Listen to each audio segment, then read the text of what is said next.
Okay. First off, I'd like to say, miss you guys.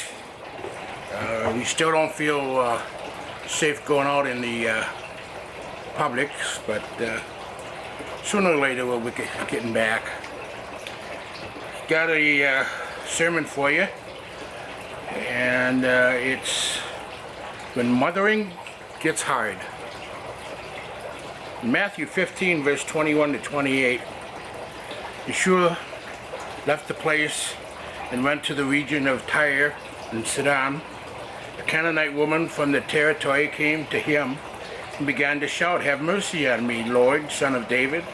My daughter is tormented by a demon." But he did not answer her at all. Then his disciples came to him and urged him, "Send her away. She keeps shouting behind us." Yeshua responded, "I was sent only to the lost sheep of the nation of Israel." She came to him, bowed down, and said, "Lord, help me." Yeshua replied, "It is not right to take the children's food and throw it to the dogs." She said, "You're right, Lord, but even the dogs eat scraps that fall from the master's table." Then Yeshua answered her, "Woman, you have strong faith. What you wanted will be done for you." At that moment, her daughter was cured. An article in Forbes asked, "Think you can put a price on motherhood?" They have a yearly survey of Salary.com called the Annual Mom Salary Survey, and they attempt to put a salary on the work of the American mothers. First, they broke down motherly duties into the 10 categories: daycare center, teacher, CEO, psychologist, cook, housekeeper, and laundry machine operator, computer operator, facility manager, a janitor, and van driver.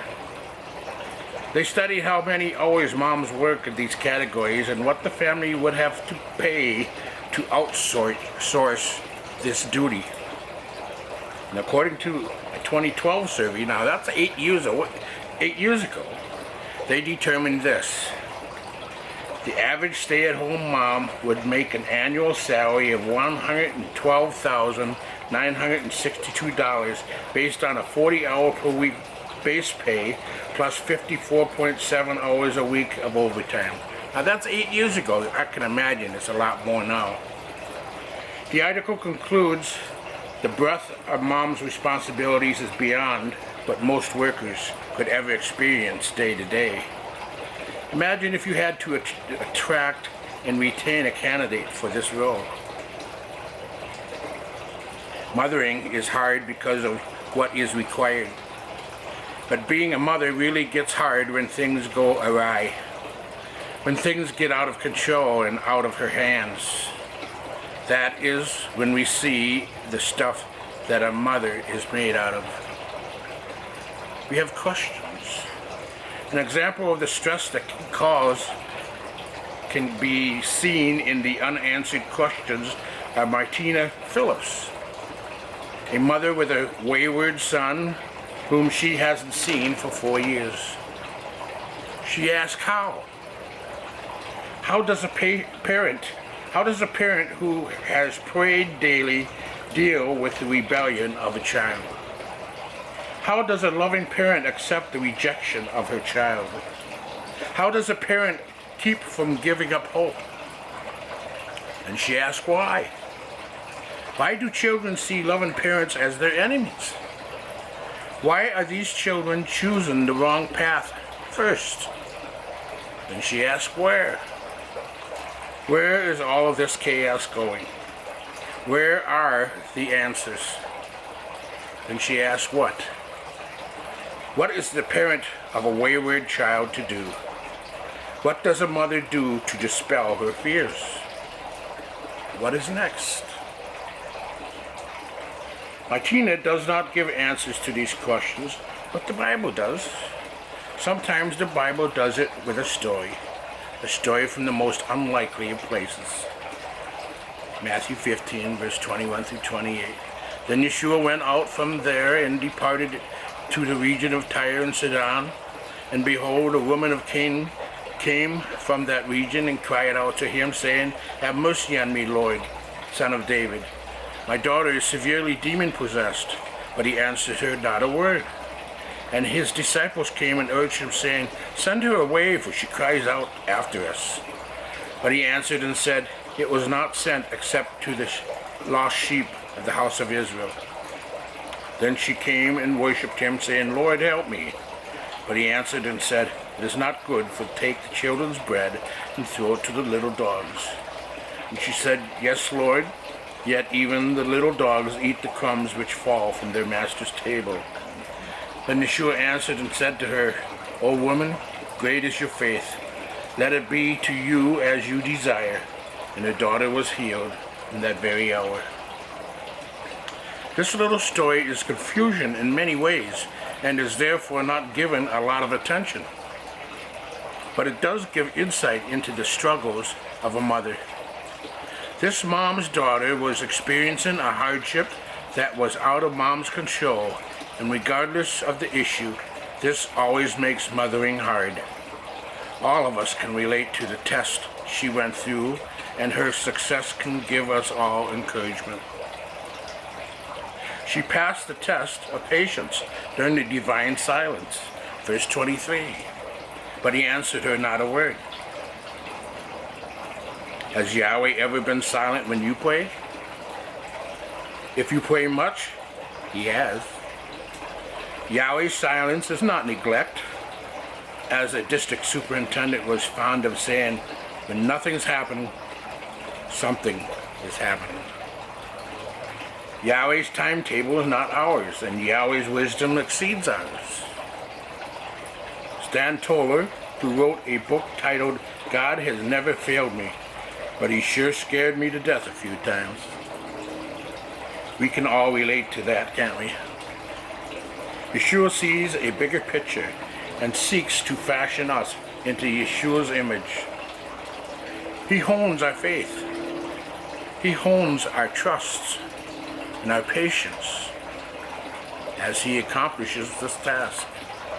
Then she passed the test of doubt and discouragement. In verse 23, his disciples came and urged him, saying, Send her away. Hard times always bring ample fodder for worry, doubt, and discouragement. Time and again, it may look like the worst case scenario is going to materialize. Such may be true if it were not for the grace of Yahweh. Yahweh gives comfort and assurance that he will walk through the valley of death with us. With Yahweh's help even, worst case scenarios can be endured and managed. In 1 Corinthians 10 verse 13 says, No temptation has seized you except what is common to man. And Yahweh is faithful. He will not let you be tempted beyond what you can bear, but when you are tempted, he will also provide a way out so that you can stand up under it. Then she passed the test of rejection. In verse 24, but he answered and said, I was not sent except to the lost sheep of the house of Israel. Have you ever felt rejection from Yahweh? Did you know there are great heroes in the Bible that did? As strange as it sounds, rejection can actually be a manifestation of Yahweh's love. It was feeling that Yahweh had rejected them that catapulted various Bible heroes to spiritual greatness. I think of Bible heroes like Ruth, and Jonah, Jeremiah, King Hezekiah, Amos, and Ezekiel. They all felt Yahweh's rejection, and in each case they sought Yahweh and found his favor. She passed the test of humility in verse 26, but he answered and said, It is not good to take the children's bread and throw it to the little dogs. This mother recognized she was at the mercy of Yahweh. She had no leverage, no bargaining chips, nothing to wow Yahweh with or offer in exchange. Such a place makes us feel vulnerable, even out of control. both of which are true. But when standing before Yahweh, it is a safe and rewarding picture. The book of Proverbs 3 verse 34 says, "He mocks proud mockers but gives grace to the humble." Yeshua himself says in Matthew 23 verse 12, "For those who exalt themselves will be humbled. Those who humble themselves will be exalted." Yahweh honored this woman for seeking him and trusting in him in verse 28. "O woman, great is your faith. Let it be to you as you desire." And her daughter was healed from that very hour. Let me tell you a story. It's a story about Down syndrome. In 2009, an ABC News reported that 92% of women in the U.S. who found out their child will have the chromosomal defect known as Down syndrome decide to abort. One geneticist at Children's Hospital Boston found that without prenatal testing, the number of Down syndrome births would have increased by 34% between 1989 and 2005. Such troubling statistics make the story of Ellen and Al Shee that much sweeter.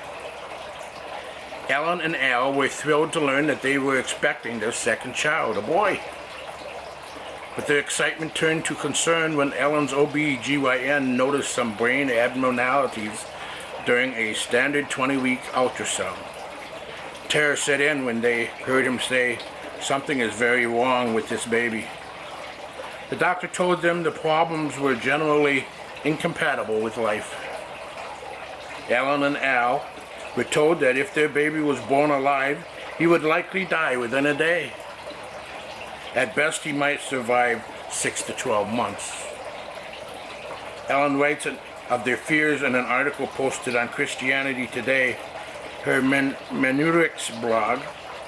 "Frightened and uncertain of our baby's future, we agreed to an amniocentesis. We would not, we thought, consider aborting our child, but we wanted to know what to expect. And this situation wasn't really covered in what to expect when you're expecting." Al held my hand while the doctor extracted amniotic acid fluid from my room using a long needle. That's when Down syndrome was confirmed. Later that evening, after we both had some time to process the news, Al and I talked. I felt lost. This scenario didn't fit any of my plans. We talked about funerals, and if the baby survived, what life would be like for us and for him. "What should we do?" I asked. "I never thought I would even think this, but do you think it would be more compassionate to terminate the pregnancy?" I felt horrible even thinking about abortion, but given what the doctor told us, I honestly wondered which was the more loving thing to do. Save him from the pain he would likely experience if he survived, or allow him to live. After a moment of silence, Al responded, "I think we should do no harm." Relieved, I quietly agreed. From that moment on, we began to prepare ourselves to welcome our son into this world, no matter what that looked like. Looking back on this critical moment, Ellen offers this powerful word: "The most important day in my life is the day we decided to let our son live." Soon after the decision to keep the baby, she writes that they began to refer to him as Elijah instead of the baby. They decided that even if he didn't survive the pregnancy, he was alive now and they would enjoy him as long as they could. They knew Elijah would have difficulty learning. He would experience developmental delays, such as walking and talking later than typical children. They also knew that he was more likely to have a congenital heart defect and other medical problems. The doctor asked if we had made a decision regarding termination. Their answer, why would we terminate? It's only Down syndrome. 37 weeks into the pregnancy, Ellen gave birth to Elijah Timothy Sue. And after several difficult weeks, Elijah was released from the hospital. Ellen concludes her article with these words: other than having Down syndrome, most of the other abnormalities the doctor listed were not present. Today, Elijah is a happy and healthy 4-year-old. He loves preschool and is learning to read. He communicates using a combination of sign language and spoken word. He enjoys giving hugs, dancing, and babbling in front of a mirror. His smile lights up the room, and his laugh is contagious. Elijah has developmental delays and sometimes takes longer to learn new skills, but for the most part, he's a normal kid doing normal kid stuff. Elijah's first year was sometimes difficult and overwhelming, but life with Elijah has settled into its own routine. Taking care of him is not all that different from taking care of our older son, Josiah. And loving Elijah comes just as naturally to me as loving Josiah. I can't imagine life without Elijah anymore. He brings us so much joy. I'm so glad he's alive and that he's a part of our family. So like the Canaanite woman, Ellen passed the test. She passed the test of patience during divine silence. She passed the test of doubt and discouragement. She passed the test of rejection. She passed the test of humility. A quick look at our culture shows that idealized images of motherhood are inaccurate. And Scripture reveals the same. Ruth was left childless and widowed at a young age. Rachel, Hannah, and Sarah were infertile. Eve and Mary lost sons under terrible circumstances. Our country is full of mothers with stories like those we find in scriptures. Mothers in diverse life circumstances, sometimes thriving, sometimes coping, sometimes going under. The fairy tale of marriage and motherhood is just that, a fairy tale. Our culture is one of motherhood deferred due to later childbearing. Motherhood disrupted by divorce. Motherhood lost by infant, child death, and miscarriage. Motherhood unachieved due to infertility and undesired singleness. Of course, our culture also includes wonderful families with strong marriages and happy children. The point is that there is not a one-size-fits-all journey of womanhood. And we can be a great source of strength and support as each mother lives out the calling Yahweh has placed in front of them. So let's be gentle with each other this Mother's Day, because what is true of mothers is true of us all. We often carry the weight of the world on our shoulders. We are often in the middle of a test of faith, not at its conclusion. Let's give each other the benefit of a doubt. I promise to pray for each other and encouragement to seek Yahweh to the end. In Galatians 6 verse 9 reminds us, let us not become weary in doing good, for at the proper time we will reap a harvest if we do not give up. Yahweh bless, and happy Mother's Day.